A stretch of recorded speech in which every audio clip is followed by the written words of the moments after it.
Assalamualaikum warahmatullahi wabarakatuh. Perkenalkan, nama saya Dian Apriani dari Program Studi Pendidikan Guru Madrasah Ibtidaiyah IAI-NU Kebumen semester 6. Di video kali ini saya akan membahas tentang PTK atau penelitian tindakan kelas.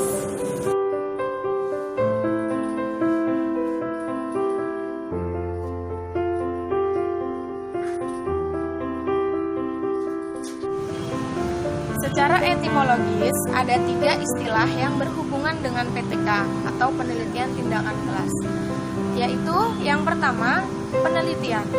Penelitian adalah suatu proses pemecahan masalah yang dilakukan secara sistematis, empiris, dan terkontrol. Kemudian yang kedua, yaitu tindakan. Tindakan merupakan suatu perlakuan tertentu yang dilakukan oleh peneliti, yakni guru. Yang ketiga, yaitu kelas. Kelas adalah tempat proses pembelajaran berlangsung. Dari ketiga istilah tersebut, maka dapat disimpulkan bahwa penelitian tindakan kelas atau PTK adalah serangkaian proses pengkajian masalah pembelajaran yang ada di dalam kelas melalui refleksi diri dalam upaya memecahkan masalah-masalah yang ada dengan melakukan tindakan yang terencana dalam situasi yang nyata, serta menganalisis pengaruh dari perlakuan tersebut.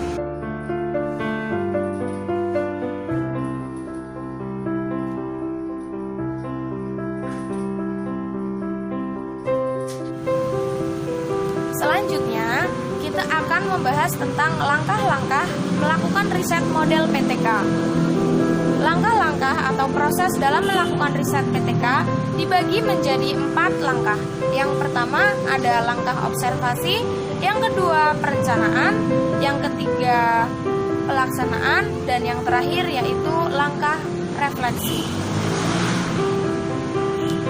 Di langkah yang pertama atau tahap observasi, kita sebagai guru itu masuk ke kelas untuk mengamati kelas agar mencari masalah-masalah yang ada di kelas, seperti motivasi yang rendah, hasil belajar siswa yang kurang, dan kehadiran siswa yang sedikit. Sebagai catatan penting bahwa penelitian tindakan kelas ini berangkat atau berawal dari sebuah masalah yang ada di kelas. Di tahap yang selanjutnya yaitu perencanaan.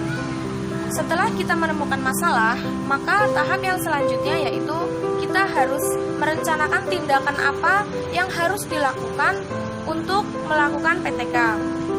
Di tahap ini, kita perlu mempersiapkan materi atau bahan ajar, silabus, RPP yang mencakup metode dan teknik mengajar, serta lembar pengamatan atau lembar evaluasi dalam nanti digunakan untuk tahap selanjutnya. Tahap yang selanjutnya yaitu pelaksanaan.